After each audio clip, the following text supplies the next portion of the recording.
और जब दुनिया में इतना प्रकार के भांति भांति प्रकार के तनाव चलते हो, तूफान चलते हो, तब ऐसे समय में भारत में एक मजबूत, पूर्ण बहुमत वाली स्थिर सरकार की आवश्यकता अनेक गुना बढ़ जाती है।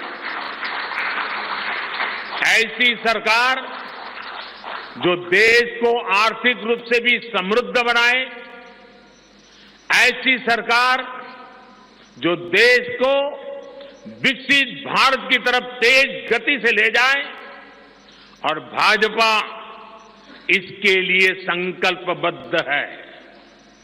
आज आपने देखा है कि भाजपा का ये संकल्प पत्र, भाजपा का ये मैनिफेस्टो ऐसी ही एक सरकार की गारंटी देता है। भारत विश्व बंधु के तौर पर मानवता के कल्याण के लिए निरंतर प्रयासरत रहेगा। साथियों, भारतीय जनता पार्टी देश हित में बड़े और कड़े निर्णय लेने से कभी पीछे नहीं हटती। हमारे लिए दल से बड़ा देश है। नारी शक्ति वंदन अधिनियम अब कानून बन चुका है। बीजेपी ने आर्टिकल 370 को हटाया और हम सीएए लेकर आए। रिफॉर्म, परफॉर्म, ट्रांसफॉर्म के मंत्र पर चलते हुए हम और तेजी से आगे बढ़ेंगे। गुड गवर्नेंस, डिजिटल गवर्नेंस और डेटा गवर्नेंस के लिए देश में आवश्यक इंफ्रास्ट्रक्चर और इकोसिस्टम तैयार किए जाएंगे। हम वन नेशन, वन इलेक्शन के विचार को भी साकार करने का संकल्प लेकर के आगे बढ़ेंगे। बीजेपी यूनिफॉर्म सिविल कोड को भी देश हित में उतना ही आवश्यक समझती है।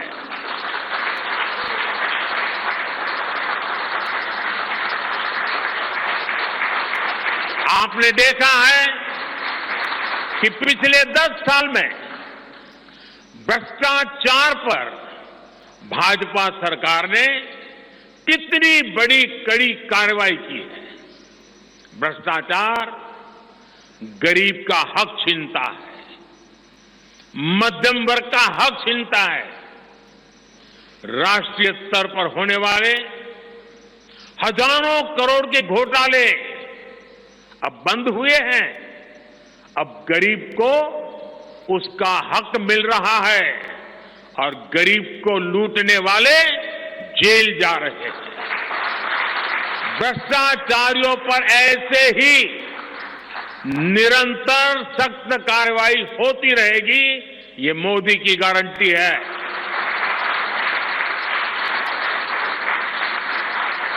साथियों, मैंने लाल किले से कहा था कि यही समय है, सही समय है।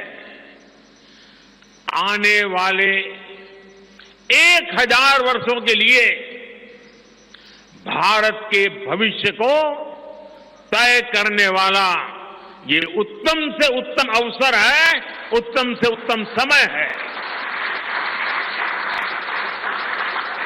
भाजपा के संकल्प पत्र पर 4 जून के नतीजे के बाद तुरंत तेजी से काम शुरू हो जाएगा। सरकार पहले ही 100 दिन के एक्शन प्लान पर काम करना प्रारंभ कर दिया है। इको टूरिज्म के नए सेंटर्स भी बनाएगी। इससे होम स्टे के जो अवसर बनेंगे उसका लाभ हमारे ट्राइबल परिवारों को होगा।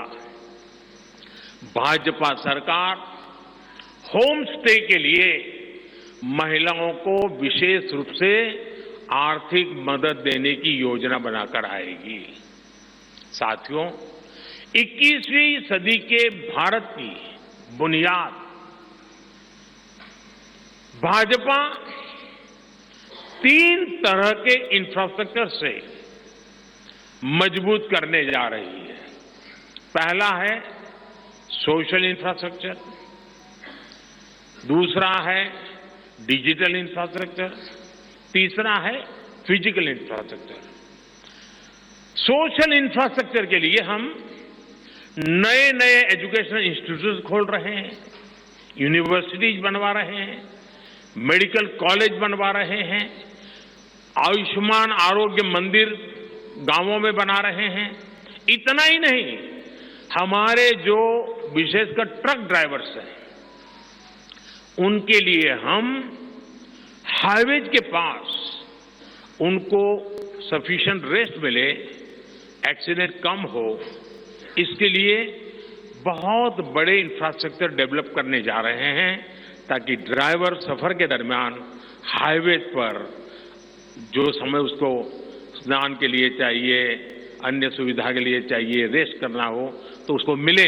तो ऐसे बारीक बारीक अनेक क्षेत्रों को ढूंढ करके हम सोशल इंफ्रास्ट्रक्चर पर बल दे रहे हैं। दूसरा है फिजिकल इंफ्रास्ट्रक्चर।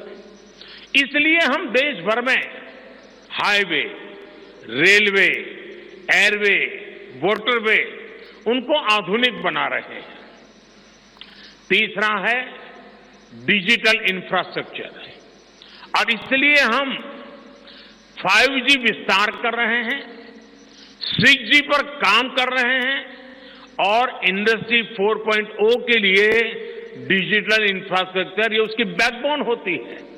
हम इंडस्ट्री 4.0 को ध्यान में रखते हुए हमारे डिजिटल इंफ्रास्ट्रक्चर को तैयार कर रहे हैं। हम सरकार की ज्यादा से ज्यादा सेवाओं को ऑनलाइन बना रहे हैं, कॉमन सर्विस सेंटर्स की संख्या बढ़ा रहे हैं, ONDC ऑनलाइन जो लोग खरीदी करते हैं उसके लिए एक प्लेटफॉर्म ONDC और टेलीमेडिसिन का विस्तार कर रहे हैं। इन तीनों तरह के इंफ्रास्ट्रक्चर, सोशल, फिजिकल और डिजिटल इंफ्रा का मजबूती से विस्तार भाजपा की एक प्रमुख, एक प्रकार से पुरानी सोच से अलग, गति भी तेज होगी, स्केल भी बहुत बड़ा होगा। यानी स्केल और स्पीड इतना बढ़ेगा कि उसे स्कोप भी बढ़ जाएगा। ये भाजपा की सर्वोच्च प्राथमिकताओं में से है। हमारे देश में अर्बनाइजेशन को, शहरीकरण को पहले की सरकारें चुनौती माना करती थी। भाजपा उसे अवसर के रूप में देखती है। हम देश में नए नए सैटेलाइट टाउन्स बनाएंगे जो देश के विकास का ग्रोथ सेंटर बनेंगे, रोजगार के नए अवसर बनाएंगे। देश के एविएशन सेक्टर के विस्तार पर भी भाजपा का जोर है। अभी देश ने, आपको पता होगा, करीब 1000 से ज्यादा नए विमान का ऑर्डर दिया हुआ है भारत ने। वो अपने साथ एम्प्लॉयमेंट की बहुत सारी नई संभावनाएं लेकर आएंगे। Pilot, airline crew, ground staff, इससे जुड़ा लॉजिस्टिक, ट्रांसपोर्टेशन, ऐसे अनेक सेक्टर में नए अवसर क्रिएट किए होंगे। ये सेक्टर देश के छोटे शहरों में रहने वाले युवाओं के लिए भी ड्रीम सेंटर बनने जा रहे हैं। साथियों, भाजपा देश के कोने कोने में वंदे भारत ट्रेनों का भी विस्तार करेगी।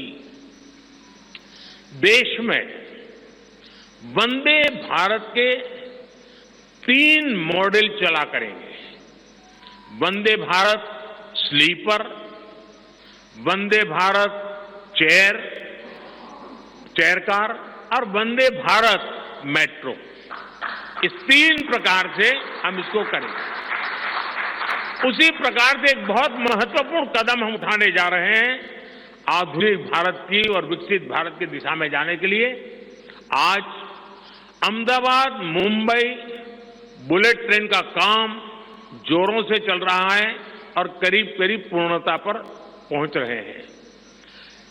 उसी प्रकार से बुलेट ट्रेन आज जैसे पश्चिम हिस्से में एक बुलेट ट्रेन काम करने जा रही है, अब भाजपा का संकल्प है आने वाले समय में उत्तर भारत में एक बुलेट ट्रेन, दक्षिण भारत में एक बुलेट ट्रेन और पूर्वी भारत में एक बुलेट ट्रेन, वैसे उत्तर दक्षिण पूर्व पश्चिम चारों दिशाओं में एक एक बुलेट ट्रेन के प्रोजेक्ट से हम आधुनिकता की तरफ जाने को गति देंगे। इसके लिए सर्वे का काम भी जल्द शुरू किया जाएगा। साथियों, भाजपा का संकल्प पत्र देश को आत्मनिर्भरता की तरफ ले जाने वाला है। डिफेंस सेक्टर हो, एडिबल ऑयल हो, एनर्जी इंपोर्ट हो, भारत कब तक दूसरे देशों पर निर्भर रहेगा? आज हम एनर्जी को इंपोर्ट करने के लिए लाखों करोड़ रुपए का फॉरेन एक्सचेंज खर्च करते हैं। इसलिए भाजपा का बहुत बड़ा फोकस ग्रीन एनर्जी और एनर्जी में आत्मनिर्भरता पर है। इसलिए पेट्रोल में इथेनॉल की ब्लेंडिंग हो, ग्रीन हाइड्रोजन हो, रिन्यूएबल एनर्जी हो, गोवर्धन हो, बायोफ्यूल हो, सभी क्षेत्रों में और अधिक तेजी लाई जाएगी। ये हमें आत्मनिर्भर बनाने के साथ ही पर्यावरण की दृष्टि से भी देश को सुरक्षा प्रदान करेगा। इससे देश में बड़ी संख्या में ग्रीन जॉब्स पैदा होंगे, हरित रोजगार बहुत विस्तार होने वाला है।